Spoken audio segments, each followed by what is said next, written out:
silver speed switches for the win. It turns out Cherry MX silver speed switches were designed specifically for Corsair keyboards originally. So I bought some speed switches and they felt terrible. They bottom out so quick because they have a short travel distance. They feel terrible.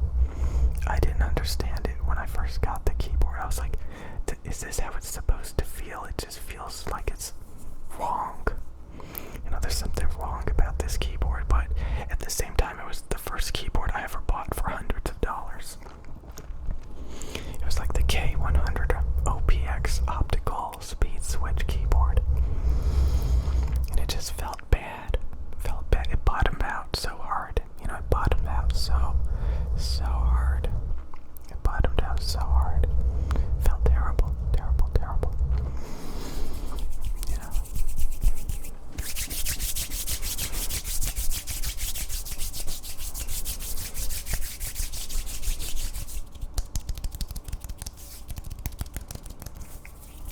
I think when you get into these hobbies, you need to learn to critically think.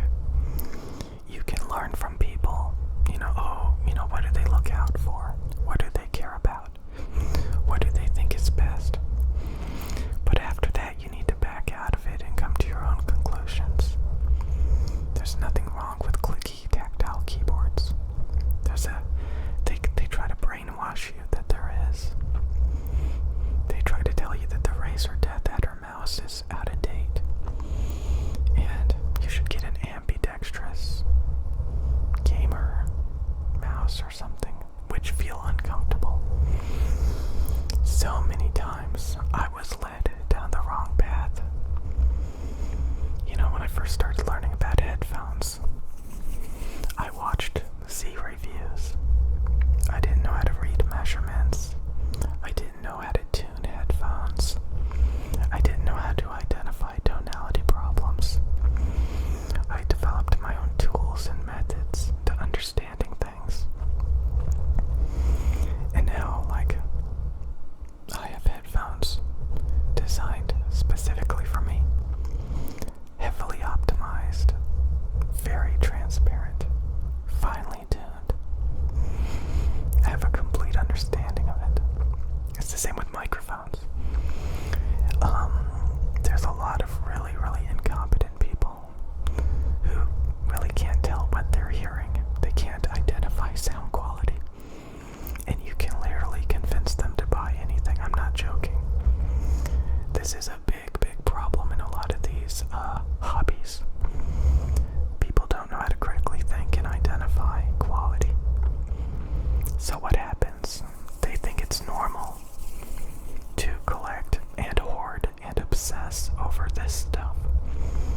The next thing you know, they're wasting years of their life sitting on Reddit, watching enthusiast YouTube videos for years and years, just mesmerized by shiny objects, not even knowing what they actually want. So they just tinker and tinker, like, what's next? Are you going to get model train sets? Are you going to build your own train set?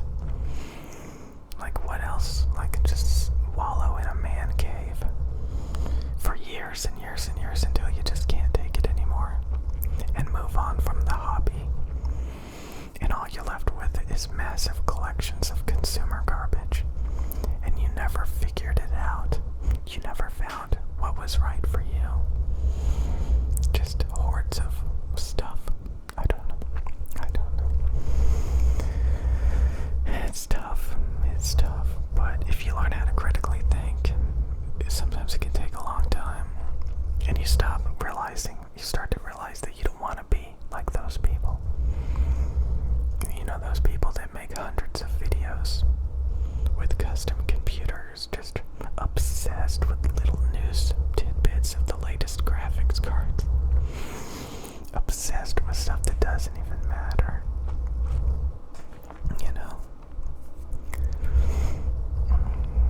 You kind of have to realize that. It would, again, a lot of these communities shouldn't even exist. They just confuse and disorient each other. sell each other and hustle each other products and push each other's opinions on top of each other so that like nobody can figure out what they actually want. Everybody just gets dicked around and it's just, you have to learn to back out of it. You have to learn to think for yourself. You have to learn to move on. Stop normalizing this garbage. I mean, if you want to sit around and watch people build keyboards all day and experiment with keyboards, okay. Just remember the times before you fell down those rabbit holes, when you were actually not mesmerized by just garbage. I think that's one of the worst things to realize when you're nostalgic. Oh, I grew up playing these video games, and now I'm so nostalgic about it. I was watching that pawn shop show, and they talked about how, nostalgic people want to buy old stuff that they grew up with, because they're nostalgic. It's technically junk, but they're nostalgic about it. Sometimes you have to realize all those hobbies and all those things you consumed, you shouldn't look at it with rose-colored glasses. All those junky consumer products that you obsessed over and dwelled over. You have to be able to devalue it and move on. Sometimes it can take a long time, but when it finally happens, you're like, it's about damn time. It's about damn time I could move on from that garbage. Trust me, it's a lot better. It's a lot better. Just keep it moving, keep it moving, keep it moving, keep it moving, keep it moving. Find the good stuff and move on to some new stuff. Find the good stuff and move on to some new stuff. Can you do that? Hopefully. You just have to realize that. You just have to realize that. People value things way too much. People obsess and focus over the most pointless things. They get caught up in garbage. And once you realize it, it's so much better. Because then you can let go and you can think rationally again. Right now, there's people collecting fountain pens. There's people collecting yo-yos. There's people obsessed with all sorts of stupid tunnel vision hobbies. They're basically on the spectrum. And you don't want to be on the spectrum too long. You want to actually snap out of it. Snap out of it. Snap out of it. Snap out of it. It gets so normalized. But when you realize it's not going anywhere, you're not accomplishing anything, and you're just focused on garbage. Garbage. I mean, I can sit and watch. There's YouTube channels where they have at least 100 mechanical keyboards that they built. And they're just typing on it. This is how it sounds. This is how it sounds. Like, my God, man. My God. Just tons and tons of garbage. It reminds me of those shopping channels. That used to be a big thing. People were like obsessed. If you were a guy, you were obsessed with buying like swords and pocket knives and stuff. Then they had like QVC, which women were obsessed with buying jewelry and necklaces and rings, earrings. And I'm sure you probably know people that have huge jewelry boxes.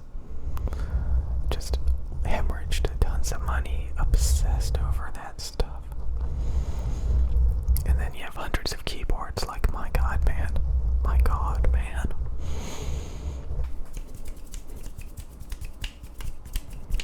Stop.